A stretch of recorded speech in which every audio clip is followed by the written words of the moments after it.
Penyelidikan kasus ijazah Presiden ke-7 Republik Indonesia Joko Widodo masih berlanjut. Gelar perkara khusus yang sedianya dilakukan Kamis 3 Juli 2025 diundur pada Rabu 9 Juli 2025. Karopenmas Divisi Humas Polri, Brigjen Trunoyudo Wisnu Andiko bilang, bukan ditunda, melainkan diralat atas permintaan pelapor, yaitu TPUA.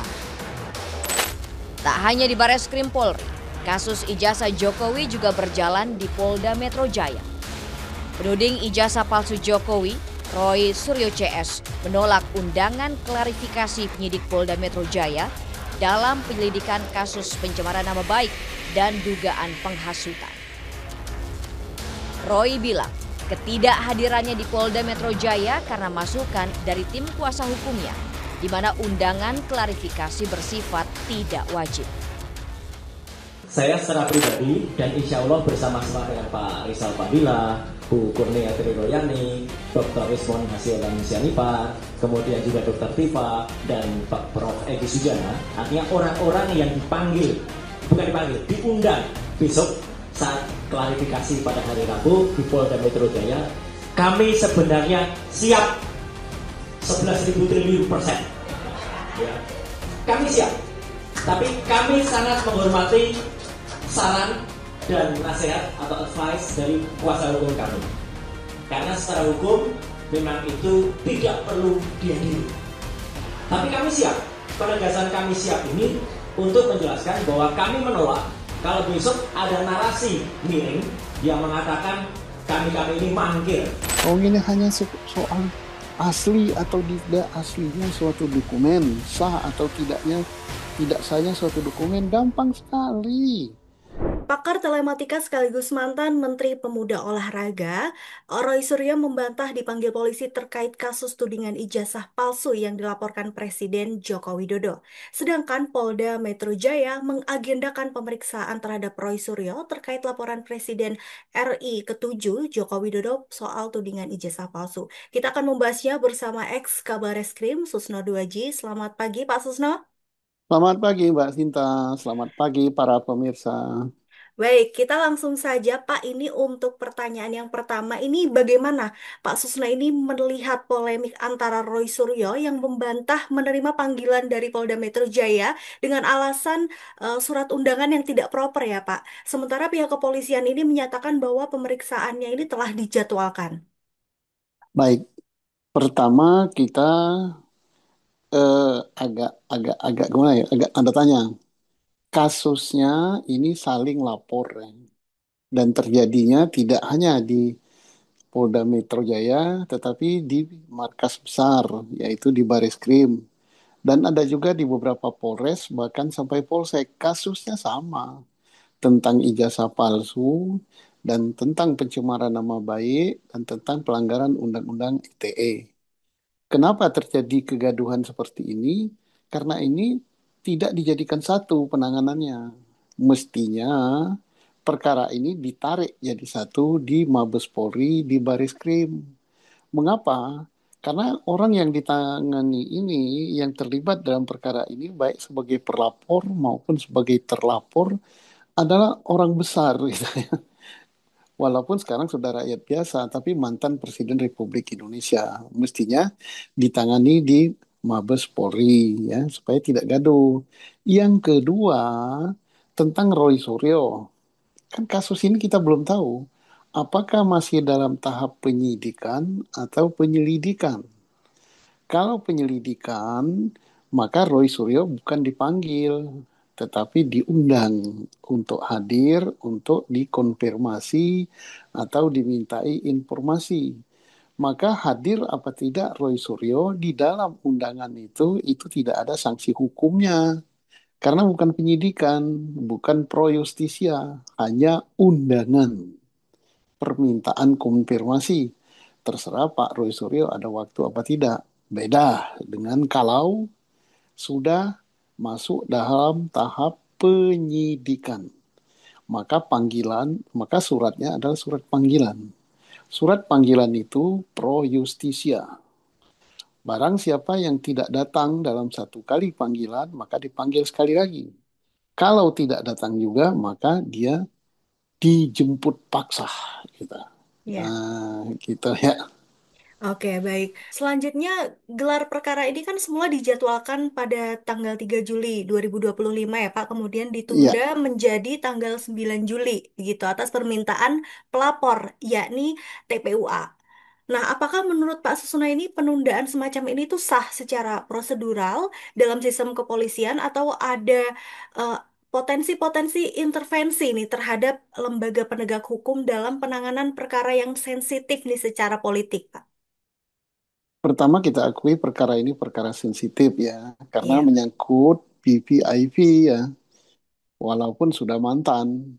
Nah, ditunda apa tidaknya gelar perkara tergantung ya, tergantung karena gelar perkara ini kan harus ada yang hadir gitu ya.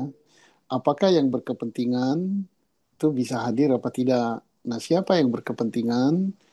Karena gelar perkara ini untuk membuat perkara itu jadi terbuka. Jadi terbuka, tidak tertutup, adil gitu, betul-betul polisi profesional. Nah, sekarang apakah para yang berkepentingan dalam hal ini terlapor dan pelapor itu bisa hadir? Nah, bukan pihak lain ya. Karena saya dengar-dengar gitu ya, di lewat media sosial bahwa katanya akan menghadirkan pihak DPR, Iya, akan menghadirkan juga pihak Komnas HAM. Mas. Itu saya kira tidak perlu ya. Tidak perlu karena gelar perkara itu tidak perlu dicampuri dengan lembaga-lembaga lain. Komnas HAM karena ini bukan pelanggaran hak asasi manusia. Kemudian DPR juga itu lembaga politik gitu. Bagus tapi kan bukan pada tempatnya gitu. Tapi kan untuk penundaan ini kan atas permohonan atau permintaan dari pelapor yang melaporkan dari TPUA, bukan dari kepolisian. Tapi akhirnya kepolisian ini mengabulkan. Apakah seperti itu hal yang umum, Pak? Penundaan itu diajukan oleh pelapor? Tidak. Kalau kita dengar dari keterangan Pak Roy Suryo maupun keterangan dari penasihat hukum TPUA, mereka mengatakan mereka juga kaget kita ditunda. Dia mereka tidak pernah minta penundaan gitu. Ya nggak tahu yang benar yang mana ya.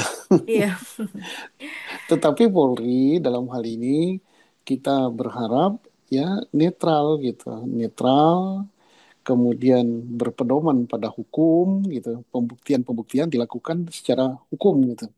Tidak perlu gitu menunda kalau yang berkepentingan sudah hadir, tidak perlu mendapat pengesahan atau mendapat masukan dari lembaga-lembaga lain yang tidak terkait dengan masalah hukum gitu ya. baik. Nah, yang terbaru lagi ini Pak, terkait dengan ajudan Presiden Jokowi, sebenarnya kemarin juga sudah ditanyakan, tapi saya ingin menanyakan lebih detail nih, terkait pemeriksaan ajudan Jokowi yang bisa jadi tidak ada relevansinya terkait penudingan ijazah palsu ini. Kalau menurut Pak Susno, bagaimana melihat siklus pemeriksaan yang seperti ini, Pak? Mengapa ajudan Pak Jokowi dipanggil? Itu ajudan semasa beliau jadi presiden ya. Iya, Nah, betul. kita tidak tahu kepentingannya apa. Apakah ajudan ini mengetahui pencemaran nama baik itu? Apakah ajudan ini mengetahui tentang apa namanya eh, penyebaran berita bohong melalui ITE dan sebagainya? Kalau dia tahu, ya diperiksa. Tapi kalau dia tidak tahu, berarti tidak relevan. Karena harus diingat perkaranya di sini bukan perkara ijazah palsu ya, tapi perkara mencemarkan nama baik dan kabar atau berita bohong yang disebarkan lewat ITE gitu ya. Betul. Terkait pembuktian ijazah palsu Jokowi ini, jika memang ijazah Presiden Jokowi ini dinyatakan sah oleh pihak kampus, mengapa gelar perkara ini tidak segera ditutup gitu dengan dasar bukti resmi dari institusi pendidikan? Seperti itu, Pak. Karena masalahnya ya yang dilaporkan oleh Pak Rismond, Dokter Tifa dan pengacara siapa itu yang ya tidak hadir karena sakit itu. Iya, Nah, itu kan bukan hanya ijazah palsu saja ya. Tapi dia mengatakan ijazah itu palsu ya. Mengapa palsu? Karena diterima secara tidak sah. Nah, maka itu harus dibuktikan. Nah, tidak cukup hanya misalnya dibandingkan dengan ijazah teman-temannya Pak Jokowi sesama alumni Fakultas Kehutanan UGM tahun 1985. Tetapi membandingkannya itu harus pembandingnya jelas. Nah, pembandingnya jelas itu yaitu diberitahukan bahwa pembandingnya ini diambil dari ijazah teman seangkatan tahun 85 sekian. Dan itu dibenarkan oleh UGM bahwa ijazah temannya itu benar dikeluarkan oleh UGM. Kemudian setelah itu baru dimasukkan di laborat, dibandingkan. Setelah dibandingkan bahwa ijazah itu identik. Nah, identik dengan apa? Ya. Identik dengan ijazah asli. Kalau identik dengan ijazah asli, maka ijazah itu asli. Kalau tidak identik, maka tidak asli. Nah, persoalannya tidak sampai di situ. Karena persoalan ijazah ini adalah persoalan persoalan kriminal, ya, bukan ini persoalan perdata.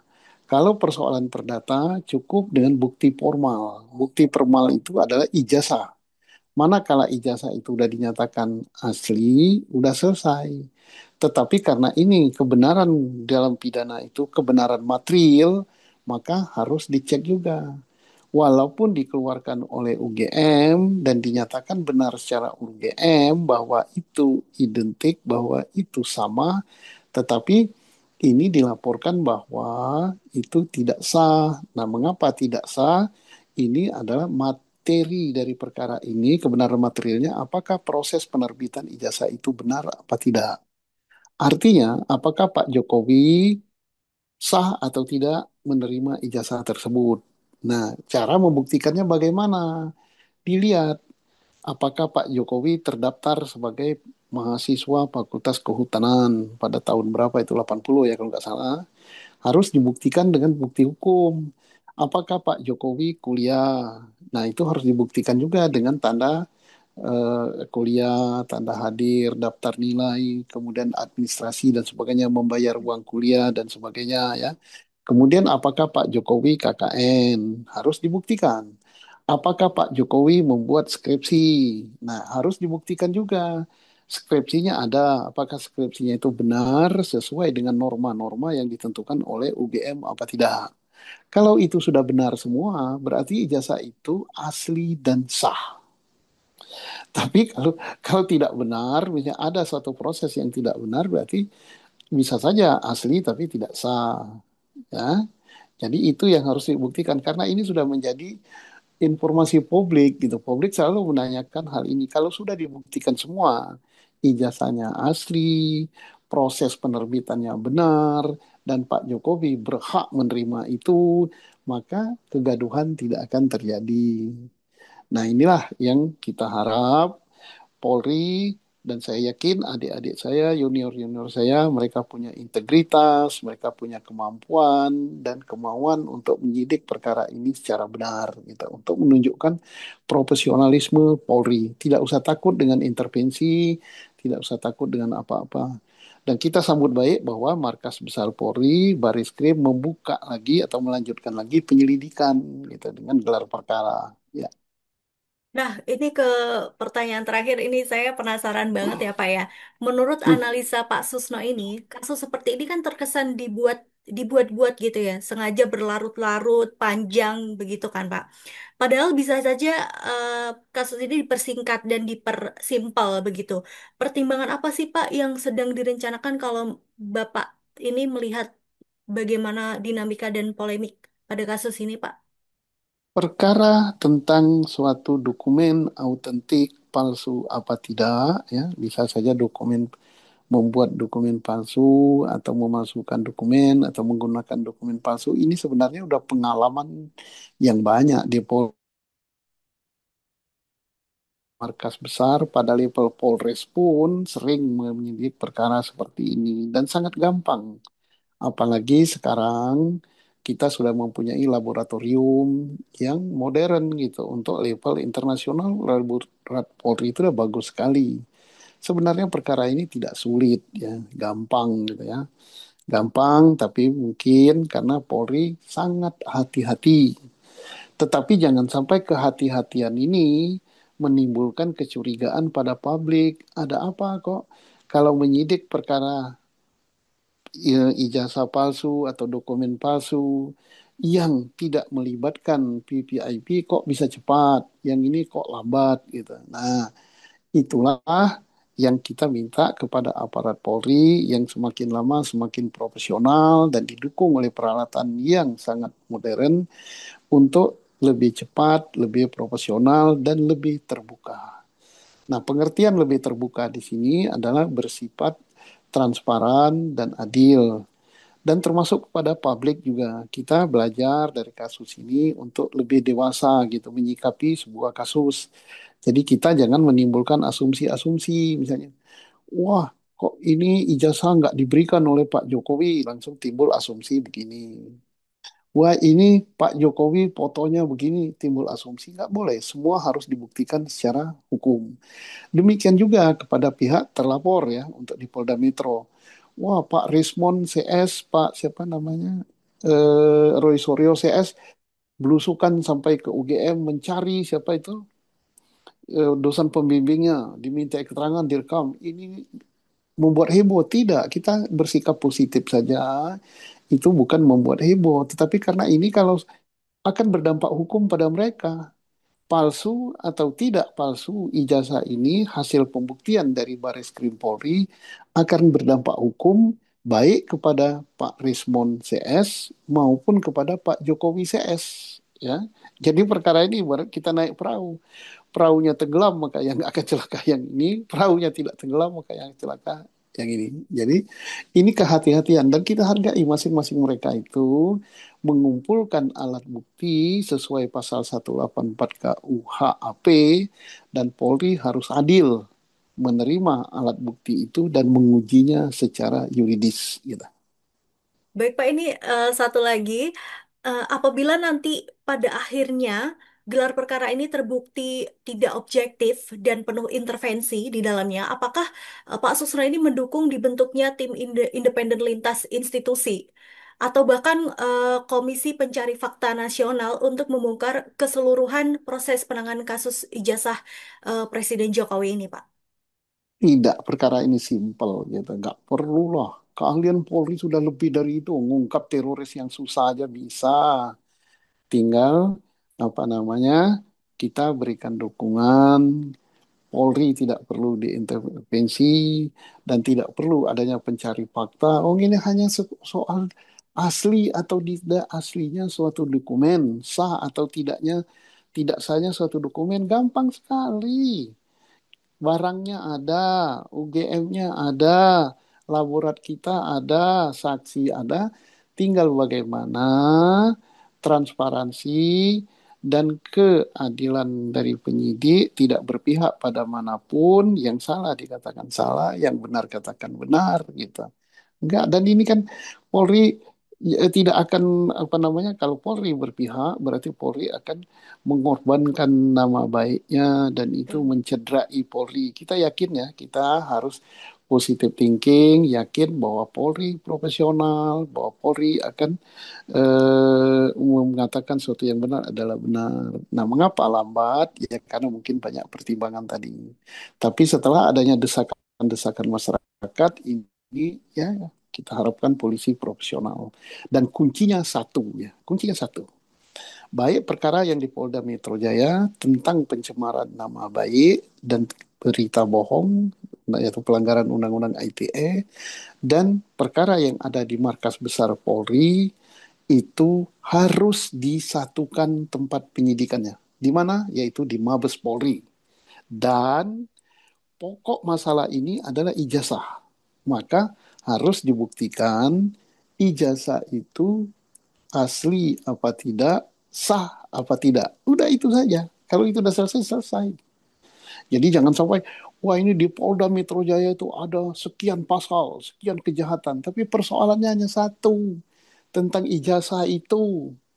Yang di Mabes juga satu, yaitu tentang Ya. ijazah itu. Jadi fokus saja buktikan ijazah itu palsu, buktikan ijazah itu asli atau tidak, dan cara mendapatkannya sesuai dengan kaidah-kaidah yang berlaku di UGM apa tidak.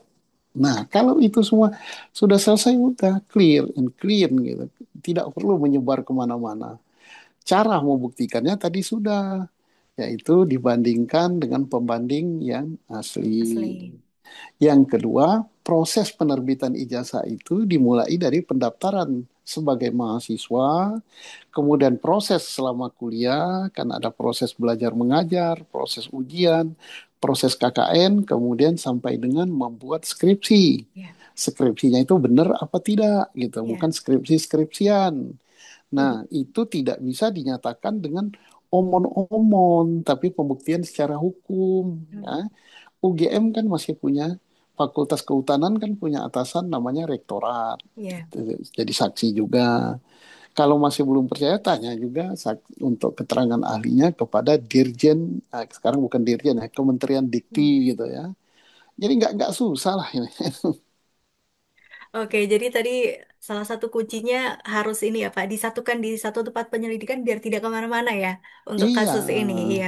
Ya. Oke Pak, mari kita kawal terus kasus terkait tudingan ijazah palsu Jokowi ini. Terima kasih banyak Pak atas waktunya dan obrolan hari ini. Silahkan melanjutkan aktivitas kembali. Terima kasih Terima kasih Mbak Pak. Sinta. Iya, Selamat terima pagi. kasih. Selamat pagi.